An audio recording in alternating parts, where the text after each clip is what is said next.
আলা ওয়া ইন্না ফিল জাসাদি মুদগাহ ইযা সলুহা সলুহাল জাসাদু কুল্লুহু ওয়া ইযা ফাসাদাত ফাসাদাল জাসাদু কুল্লুহু আলা ওয়া হিয়াল কলব। আল্লাহ রাসূল সাল্লাল্লাহু আলাইহি ওয়াসাল্লাম বলেন, প্রত্যেকটা মানুষের ভিতরে ওরা যারা আত্মা বলে ওইটা হাদিসের ভাষায় কলব বলে। কি বলে? জোরে বলেন, জোরে বলে। ওই যে কলবটা, ওই আত্মাটা একটা গোশতের টুকরা। ওটা কি? এই গোশতের টুকরাটা যখন ভালো হয়ে যায় তখন ওই মানুষটা নির্বিচারে এইরকম ভাবে বিনা অপরাধের মানুষগুলোকে গুলি করে মারতে পারে না। ওই আত্মা যদি ভালো থাকে সেই মানুষগুলো কখনো বাংলাদেশে আমার রিক্সাওয়ালা বাজানরা রাস্তায় রিক্সা চালায়, তাদের মাথার থেকে ঘাম টপ টপ করে পড়তে থাকে, সেই রিক্সার উপরে একটা ভ্যাট ট্যাক্স আছে না নাই? সরকারি ফান্ডে জমা হয়। আর ওরা ক্ষমতার চেয়ারে বৈশা যাদের আত্মা আছে তারা কোনোদিন এই টাকা পাচার করে বিদেশে বেগম পাড়া তৈরি করতে পারে না। তাহলে বোঝা গেল ওদের আত্মা নষ্ট হয়ে গেছে। কি নষ্ট হয়েছে? ওই যে গোশতের টুকরা কলব কি হয়েছে? নষ্ট হয়ে গেছে। এই কলব কি জিনিস?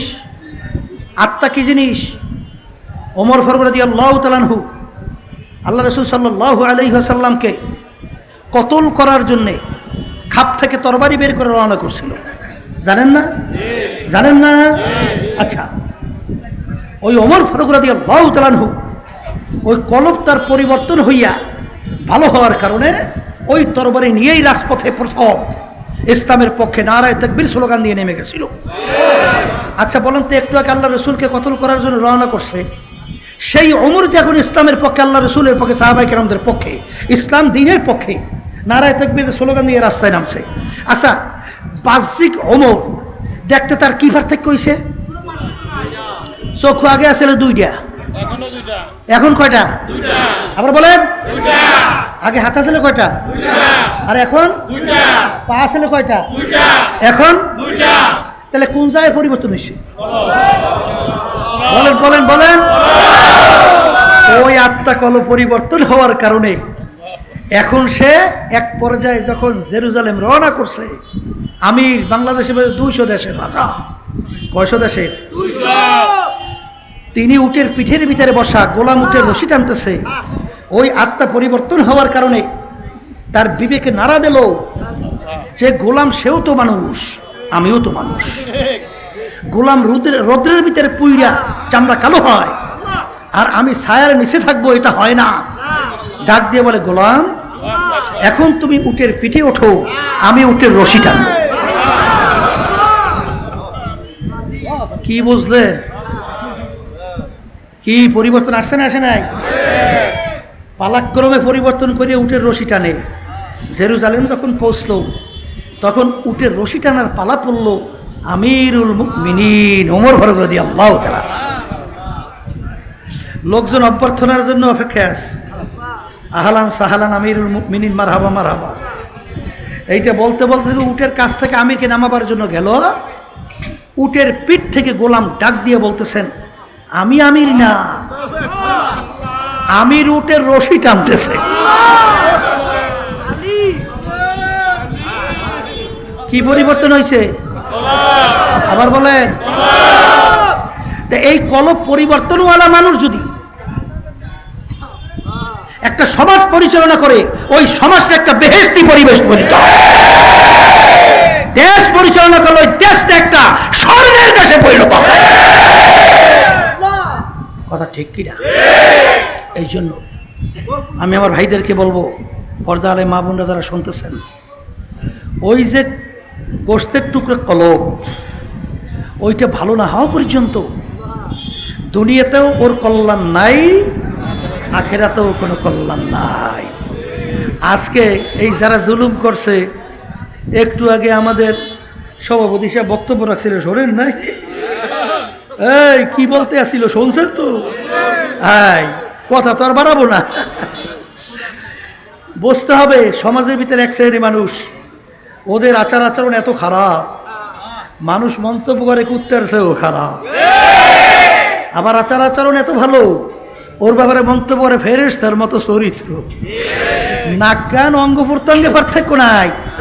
ওই কলব নামক যে আত্মা গোশতের টুকরা, ওইটা ভালো হওয়ার কারণে লোকটা ভালো, আর ওইটা খারাপ হওয়ার কারণে।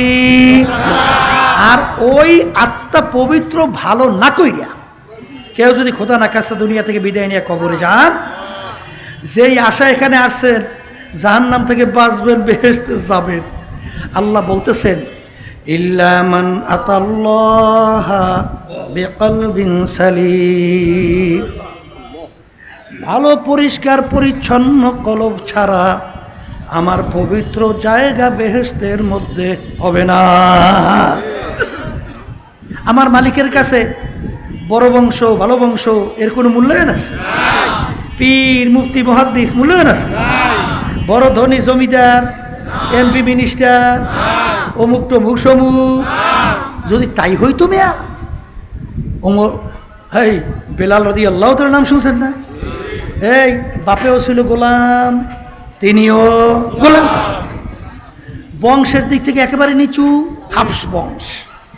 চেহারার দিক থেকে একেবারে কালো। যারা হজে গেছেন বিদেশে গেছেন দেখছেন না, কালো মানুষ দেখেন না? চেহারা ডকপত আছে? কোনো ডকপত আছে? এই তাহলে চেহারাও কালো। শিক্ষার দিক থেকে বকালাম, নিজে দস্তখত জানতেন না। পয়সার দিক থেকে নিচ্ছ, আচ্ছা শিক্ষার দিক থেকে নাই, বংশের দিক থেকে নাই, সৌন্দর্যের দিক থেকে নাই, পয়সার দিক থেকে নাই, ওদিকে আবার জাবান ছিল তোতলা। কি গুণ আছে? কোনো গুণ আছে? কিন্তু তার সম্মান দুনিয়াতে কেমন, আখিরাতে কেমন? আল্লাহ রাসূল সাল্লাল্লাহু আলাইহি ওয়াসাল্লাম সবে মেরাজে গেছেন, আল্লাহর হাবিব শুনতেছেন বেহেশতের ভিতরে খরমের আওয়াজ। আল্লাহ রাসূল সাল্লাল্লাহু আলাইহি ওয়াসাল্লাম বলেন, ভাই জিবরাইল, বেহেশতের ভিতরে কিসের খরমের আওয়াজ? জিবরাইল আলাইহিস সালাতু ওয়াস সালাম বলেন, হে আল্লাহর রাসূল, আপনার বেলালের খরমের আওয়াজ।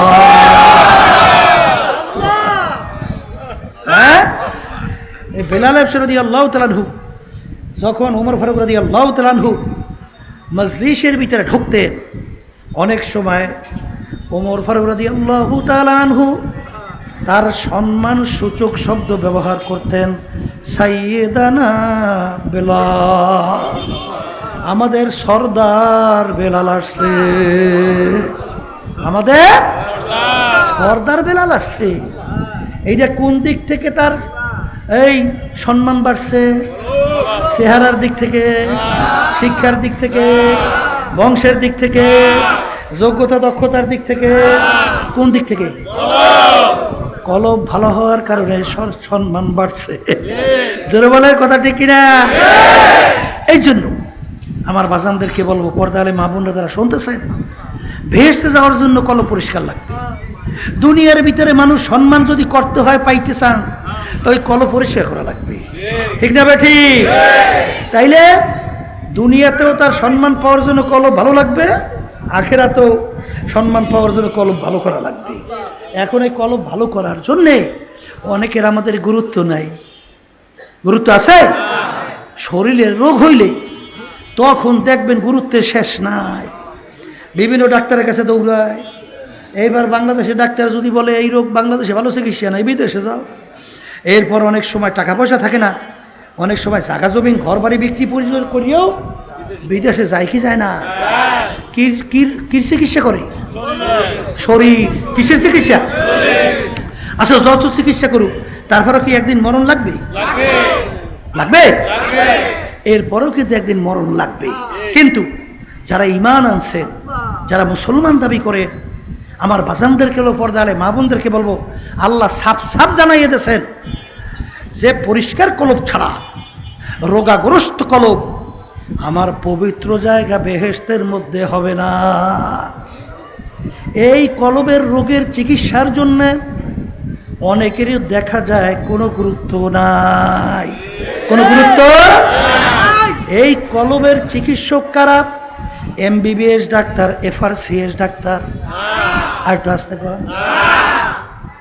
এই কলবের পরিষ্কার রোগ করার জন্য ডাক্তার হলো হক্কানি উলামায়ে কেরাম, হক্কানি পীর বুজুর্গেরা।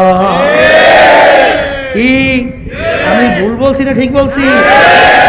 আল্লামা জালালউদ্দিন রুমি রহমাতুল্লাহি আলাইহি বলছেন, খোদ মাওলানা রুমি নাশদ তা গোলামে শামসুত তিবরিজি নাশদ। আমি রুমি ততক্ষণ পর্যন্ত রুমি হতে পারি নাই যতক্ষণ পর্যন্ত শামসুত তাবরিজির শাগরেদ হইতে পারি না। তাহলে সোহবাতে যাওয়া লাগবে, এই বুক খুলে বলেন লাগবে। এই বাস্তবতা হাজার হাজার লক্ষ লক্ষ বাংলাদেশে আছে না নাই? আছে। এই সেদিনকার আমি আসছি, ওই কিছুদিন আগেও গেছিলাম কুড়িগ্রামে, বুঝছেন না? রংপুর সেখানে সুনামগঞ্জে কালু ডাকাত। নাম কি? কালু ডাকাত। সর্বনাই মাহফিলে মুজাহিদিরা, সর্বনাই মুহিব্বিনরা পাওয়ার ধৈর্যা তাকে নিয়ে গেছে সর্বনাইয়ের মাহফিলে। নেওয়ার পরে আমি লোকজনের সঙ্গে দেখা করতেছি। এখন কে জানি আমার কানে কানে বলে, হুজুর কালু ডাকাতকে নিয়ে আসছি। আমি বলি কিসের কালু ডাকাত? পিছনের দিকে ফিরে তাকাইয়ে দেখি সুবহানাল্লাহ, এইরকম চেহারার মানুষ আমার নজরে জীবনে আমি দেখি নাই। বলে হুজুর তা কেমন? এইরকম মোটা মোষ, এই ঘুরাইয়া কানের উপরে ঘুরেই রাখছে। কথা বলছেন? এইরকম মোটা, এই কানের উপরে এই। আচ্ছা, এরপরে তাকাই দেখি এই পর্যন্ত চুল, দাড়ি কামানো, এই পর্যন্ত চুল। ওদিকে শরীরের ভিতরে একটা পোশাক পরছে, তাও কালো পরছে, পোশাক তাও কালো, লোকটাও কালো, চেহারা তো এই এত বড়, ওদিকে চোখ দুটি এরকম বড় বড় লাল। আমি ওই দৃশ্যের মানুষ আর দেখিনি। তাকাইয়ে দেখেন যে আল্লাহ, কোন জায়গায় কুমড়িতে কি? আহা, ওই চরমনায়ের ময়দান বাজান, জাকিরিনদের ময়দানের মধ্যে, জাকিরিনদের মজলিসের মধ্যে, নামাজিদের মজলিসের মধ্যে, আল্লাহ ওয়ালাদের মজলিসের ভিতরে আল্লাহর বান্দা 3-4 দিন থাকার পরে এখন সেদিন কেন দেখা হইল, তাকাইলে মনে হয় একজন আল্লাহর ওলি হয়ে গেছে। পরিবর্তন হয়েছে না হয় নাই? গেছিলাম উত্তরবঙ্গে গত বছরের আগের বছর মনে পড়ে, তখন তো আমাদের মাহফিল করতেই দিত না। কি বেহায়াপনা, অশ্লীলতার কোনো শেষ ছিল না। কিন্তু মানুষ দিনের কথা শুনবে, দিনদার হবে, নামাজি হবে, ভালো হবে। কলম ভালো হইলেই তো সমাজ ভালো হবে। একবার পার্সে নিয়ে গেছে, সে বলতেছে চরমনায় সে হুজুরি আসবে, যা হোক আমি মাহফিল করাবই। তো মাহফিলের ব্যবস্থা করছে, করার পরে সে মানে এসার আগে মনে পড়তেছে বক্তব্য রাখতে আছে, আমি শুনতেছিলাম, বুঝছে?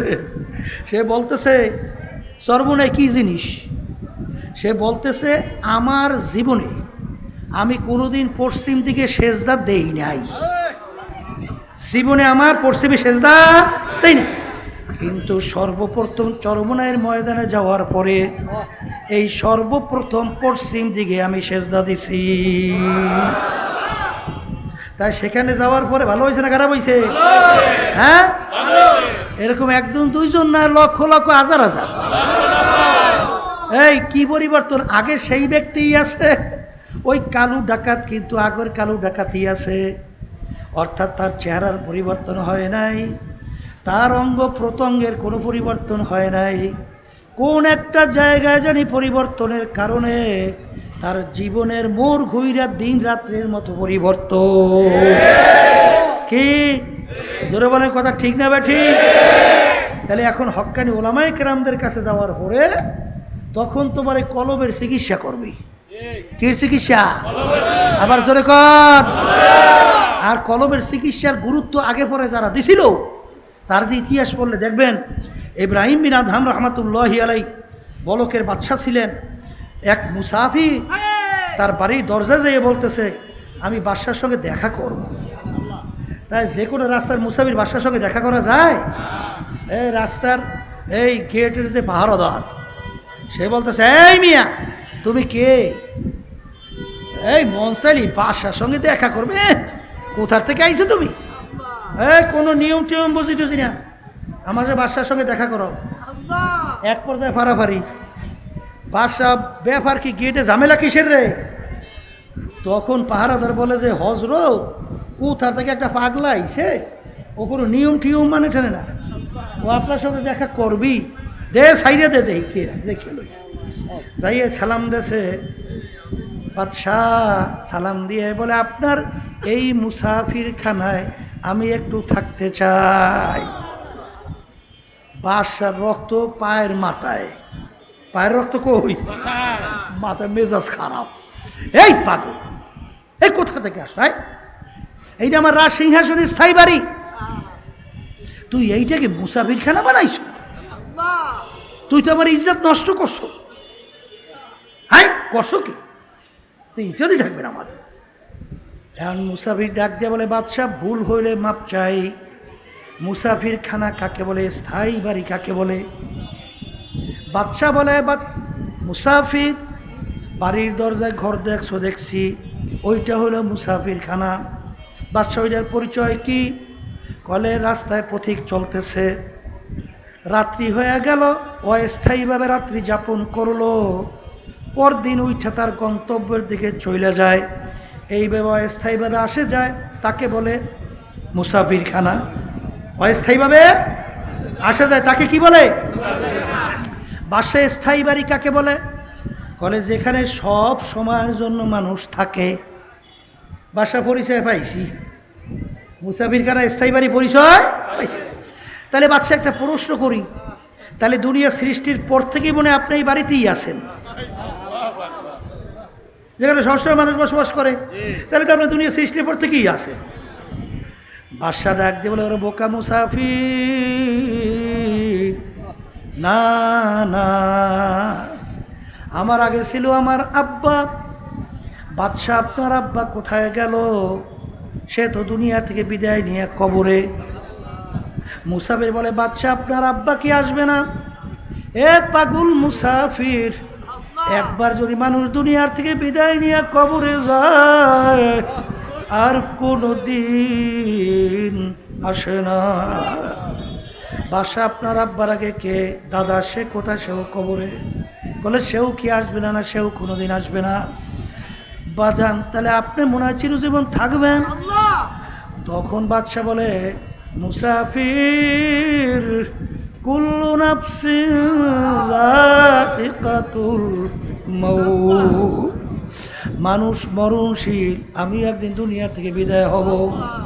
বাজান, এই 5-6 তারিখ এর আগে কয়েকদিনে এই ছোট ছোট উঠতি বয়সের বাচ্চারা জানতো না আর দুনিয়ার এই চেহারার আলো আর দেখতে পারবে না। মা কান্দে, আজ কয়েকদিন পর্যন্ত বাচ্চা আমাকে মা বইলা ডাকে না। এইভাবে তার জীবনটা এরকম বিলীন হবে কেউ জানে না। বাজান রে, ও মুসাফির, মানুষ মরণশীল, আমি একদিন বিদায় হব। বাদশা, তাইলে আপনি কি আবার ফেরত আসবেন? ওরে পাগল মুসাফির, না না, একবার যদি মানুষ দুনিয়ার থেকে বিদায় নিয়ে কবরে যায় আর কোনো দিন ফেরত আসে না। মুসাফির হামে হাসাব হ্যায় কবর আখের ঠিকানা, कोई आगे रवाना है कोई पीछे रवाना। বলার সঙ্গে সঙ্গে বাদশার চিন্তার পরিবর্তন ঘটে গেল। আমি কোন দুনিয়ার পিছনে পড়লাম, কোন বাদশাহের পিছনে পড়লাম, কোন সম্পদের পিছনে পড়লাম, কোন সম্পদের পিছনে পড়লাম। আর এ তো দেখতে না দেখতে শেষ হলো, আর আখিরাতের জিন্দেগি শুরু হবে, আর কোনো দিন শেষ নাই। এই চিন্তা ভাবনা কইরা কলব পরিষ্কার করার জন্যে বাদশা নাইমা গেল ডাক্তারের তালাশে। বাজান, হক্কানি আলেম, হক্কানি পীরের কাছে গেল। হুজুর, আপনার কাছে আসি তওবা খালেস করছি। হুজুর আপনি আপনার আত্মার চিকিৎসা করেন। হুজুর আমি যেন আল্লাহর খাস বান্দা হইয়া ইমানকে মজবুত কইরা আল্লাহর হুকুম নবীর তরিকা অনুযায়ী চইলা দুনিয়ার থেকে বিদায় নিয়ে যেন কবরে যাইতে পারি। হুজুর তাকে এমন কষ্টের দায়িত্ব দিল, বাদশাহ তাকে দায়িত্ব দিল লাকড়ি বোঝা টানার জন্যে। বাজান রাস্তার ভিতরে লাকড়ি টানে, গাম টপ টপ টপ টপ কইরা পড়ে, কারণ তিনি চিন্তা করছেন আজকে এক শ্রেণী আমার বাজানরা মেম্বারি পাওয়ার জন্যে, চেয়ারম্যানই পাওয়ার জন্যে, এমপি পাওয়ার জন্যে, বড় বড় অফিসারের পদ পাওয়ার জন্যে, বাজান সম্পদ সম্মান পাওয়ার জন্যে অনেক সময় রাত্র দিন পর্যন্ত ঘুম হয় না, পাগলের মতো দৌড়াদৌড়ি করে। ঠিক আমার বাজানদেরকে বলবো আখিরাতের মধ্যে সম্মান পাওয়ার জন্যে বেহেশত, যেই বেহেশতে একবার ঢুকলে আর কোনোদিন বের করা যাবে না, সেই বেহেশতে ঢোকার ব্যাপারে গুরুত্ব অনেকাংশেই অনেকের আমাদের না, কিন্তু তাদের তো ছিল। তারা বলতেছে হযরত যত কষ্ট দেবেন আল্লাহর খাস বান্দা না হইয়া কবরে যাইয়া সইতে চাই না। বাজান মান জাদ্দা ওয়াজাদা, যে চেষ্টা করে সেই জিনিস সে পাইয়া যায়। এ দুনিয়াদার পাগল, ছাত্র যদি কষ্ট কইরা পড়াশোনা না করে, ওস্তাদের পিটান টুটান দুই একটা না খায়, ছাত্র কিন্তু ভালো ফলাফলের আশা করা যায় না। ডাক্তারের কাছে অপারেশন করে, অনেক সময় ছুরি দিয়া কাটে, রক্ত বের হয়, কষ্টের কোনো শেষ নাই, তারপরও যায় কেন? একটু সুস্থ থাকার জন্যে। হে কবরের যাত্রীরা, আল্লাহ রাব্বুল আলামিন বলেন ইল্লা মান আতাল্লাহা বিকলবিন সালিম, পরিষ্কার স্বচ্ছ কলব ছাড়া আমার পবিত্র জায়গা বেহেশতের ভিতরে আমি দেব না। বাজান খোদার আকাশটা কেউ যদি রোগাগ্রস্ত কলব নিয়া আমার মালিকের দরবারে হাজিরা দাও, আমার মালিক বলে ফেরেশতারা আমি বান্দাবান্দিকে বড় আউস কইরা শখ কইরা বানাইছি, আমি ওদেরকে আশরাফুল মাখলুকাত হিসেবে ঘোষণা দিছি। আরে একটা বড় আল্লাহু আকবার পাখি, ওই পাখি একটা বড় বাঘকে ভয় করে না, পিঠের ভিতরে পোকা খায়। একটা বড় গরুকে ভয় পায় না। একটা সাপ বড় গরু অনেক সময় পায়ে প্যাঁচ দিয়া দুধটাই না খায়, ওই সাপটা বড় গরুটাকে ভয় পায় না। আর তোর মতো 3.5 একটা মানুষ যখন ওই পাখিটা দূর থেকে দেখে, ফুরুত করে আকাশের ভিতরে উইরে চইলা যায়, সাপটা ফস করে জঙ্গলের দিকে দৌড় দেয়, বাঘটা পাগলের মতো উঠে দৌড় দেয়। কারণ আমার মালিক সমস্ত মাখলুকাতের রূহকে একত্রিত কইরা তোমার আমার পরিচয় দিছিল আমার আশরাফুল মাখলুকাত মানুষ, আমি এদেরকে মোহাব্বত করি, তোরাও সবাই সম্মান করিস। কিন্তু এ দুনিয়াদার পাগল, এক আল্লাহর ওলি বাঘের ভিড়ে সওয়ার হইয়া বিষাক্ত সব হাতের ভিতরে নিয়া লোকালয়ের ভিতরে যখন ঢুকলো, আর লোকজন বাঘ দেখা সাপ দেখা বাজান দৌড়ায় পালায়, আর ওই আল্লাহর ওলি রাগ দিয়া বলে হে দুনিয়াদার পাগল, সাপ দেখা ভয় পাও, বাঘ দেখা ভয় পাও, শোনো শোনো, যেই আল্লাহর বান্দা বান্দি আমার মাওলাকে ভয় পায়, ওই বান্দা বান্দিকে সমস্ত মাখলুকাত ভয় পায়। বাজান আরে দাদাজানের কথা শুনছিলাম, ফরিদপুর কয়ার ইয়ার ঘটনা, দাদাজান বয়ান করতেছিলেন, ডাক দেব ওরে মানুষ, তোরা তো আমাদের কথা শুনলিও না, বুঝলিও না, চললিও না, কিন্তু একটা গরুকে যদি বলি গরু আমাদের কথা শুনবে, একটা গরু দূরে দাঁড়ানো, যখন দাদাজান হাত উঠে এক ডাক দিল গরুর দিকে আয়, ডাকের সঙ্গে সঙ্গে গরু রশি ছিঁড়া দৌড়ে এসে দাদাজানের সামনে দাঁড় হইয়া গেল। দাদাজান বলতেছে ওরে মানুষ,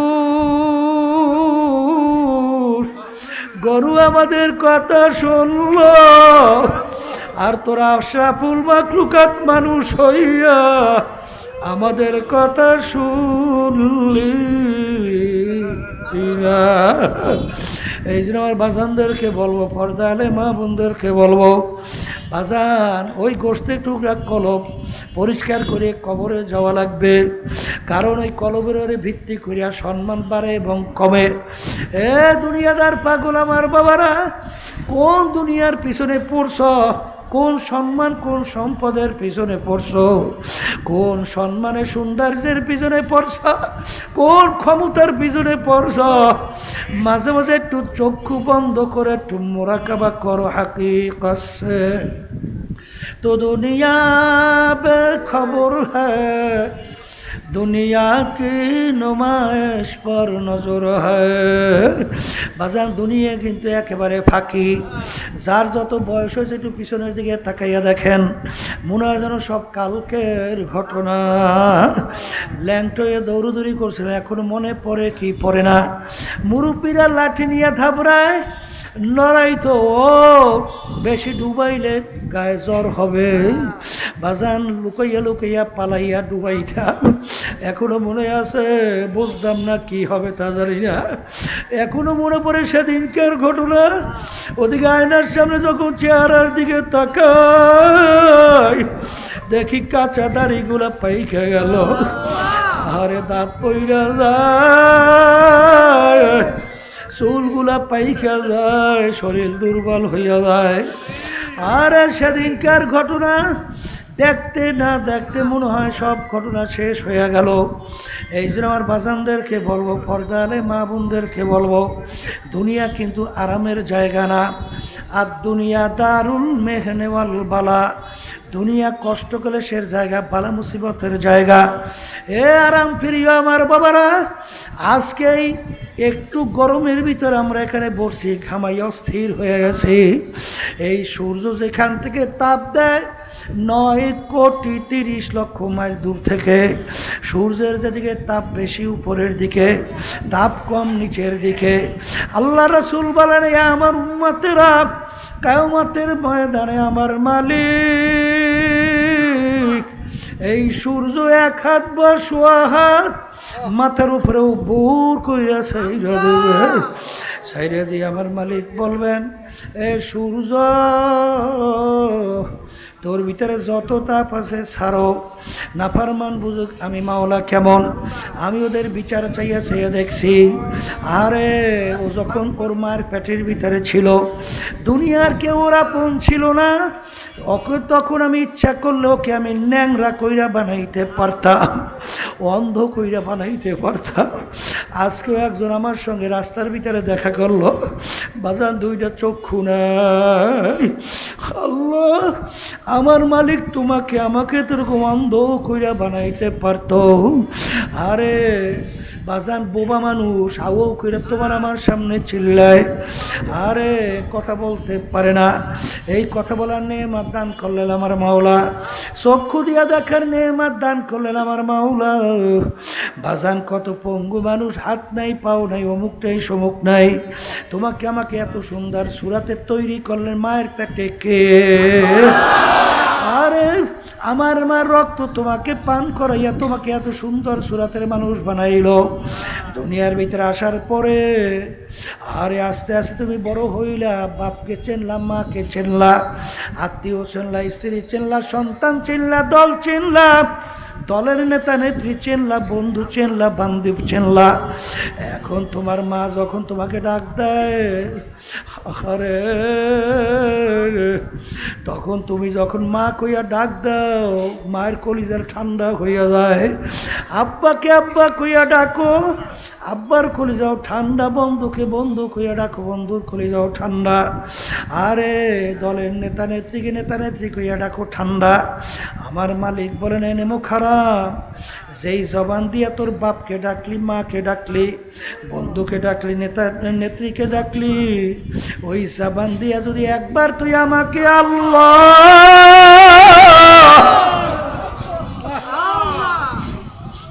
আল্লাহ বইলা যদি একবার আমাকে ডাক দিতি, আমার এই কুদরাতি কলিজারাও ঠান্ডা হইয়া যাইত।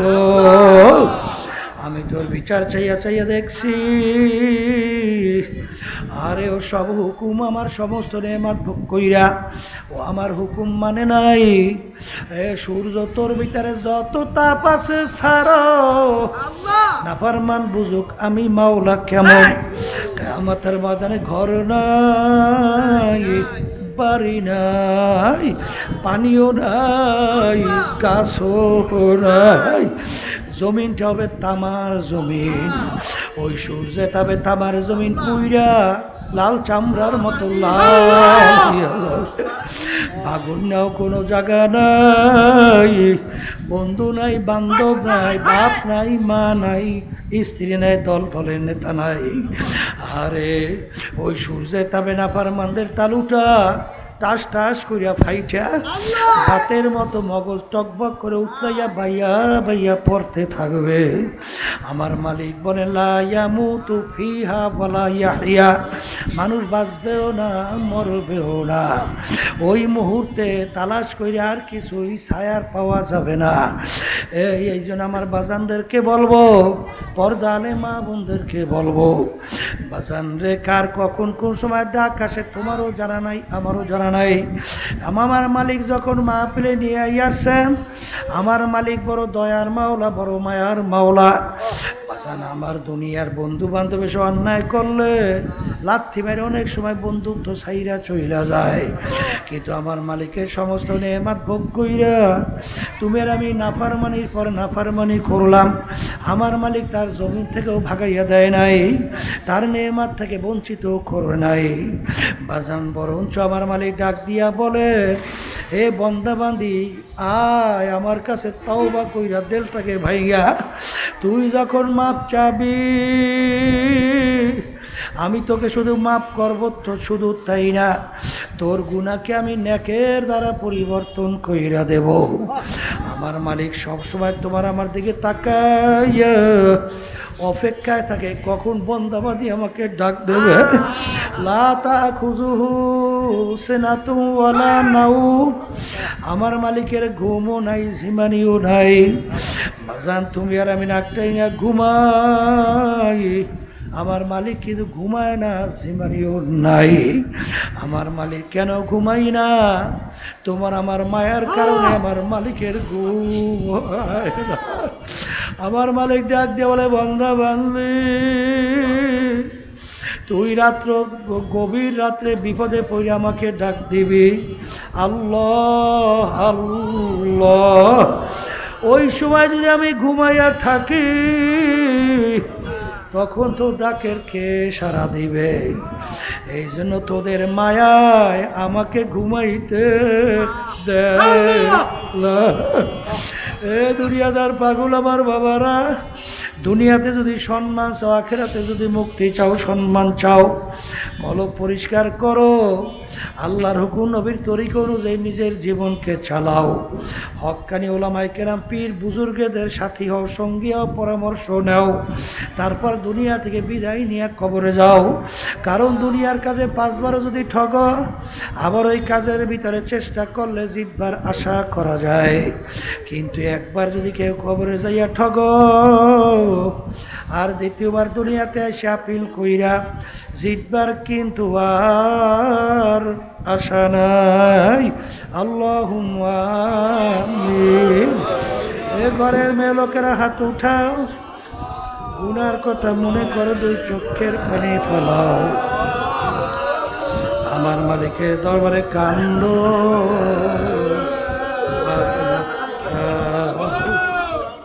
যদি কান্না না আসে মন কি বুঝাবে? মন একদিন এই ঘরের দরজা দিয়ে নতুন বউ হয়ে উঠছিল রে মন। কত মেয়ে লোকে শরবত খাওয়াইল, কত মেয়ে লোকে বাতাস করলো, আবার এমন একটা দিন আসবে এই ঘরের দরজা দিয়া মোরা লাশ হইয়া বের হওয়া। ছেলে কান্দে মা মা করে,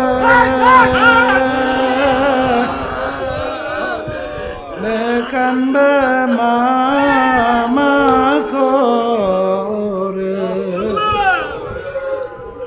জবাব তো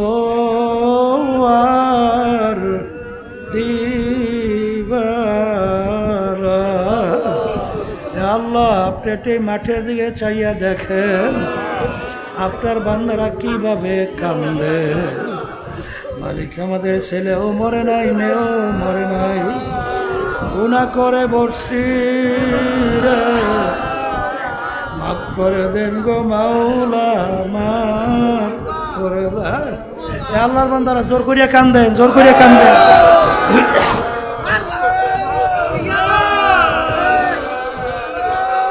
সন্তান মারা গেলে চোখে পানি আসে, সম্পদ নষ্ট হয়ে গেলে চোখের ভিতরে পানি আসে। তোমার আমার গুনার কারণে জাহান্নামের আগুন জ্বলছে, জাহান্নামের আগুন চোখের পানি ছাড়া ঠান্ডা হবে না।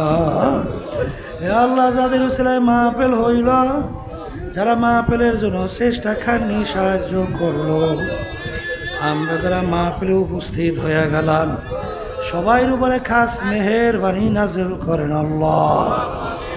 আল্লাহ, আমাদের আম্মা আব্বা আত্মীয় স্বজন ওই অন্ধকার কবরে যারা শুয়ে আছে, সবার কবরকে বেহেশতের বাগান বানায়া দেন আল্লাহ। ইয়া আল্লাহ, বিশেষ করে পর্দালে মা বোনরা হাত তুলে কি দোয়া করছে, সবাই দিলেন এক মাকসাদ পুরা করে দেন, মাহফিলকে হেদায়েতের জরিয়া বানায়া দেন।